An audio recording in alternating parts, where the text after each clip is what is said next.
How to log out from Amazon app.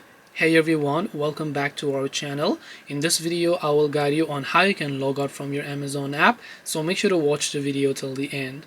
If you want to log out from your Amazon app, all you have to do is go ahead and launch the Amazon application here, and you can currently see I'm signed into my account, where what I need to do is to simply tap on the three lines option from the bottom right of the screen here.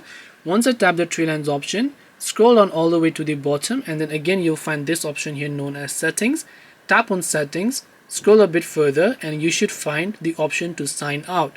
So now you can just tap the sign out option. It'll ask you to confirm it, so you can just tap the sign out button here and you'll be successfully signed out from Amazon. This way you can log out from Amazon. Hope this video was very helpful to you guys, and if it did help you, make sure to leave a like and subscribe to our channel. If you have got any more questions, then feel free to also leave them down below. Thank you very much for watching till the end of this tutorial, and see you soon in our next video.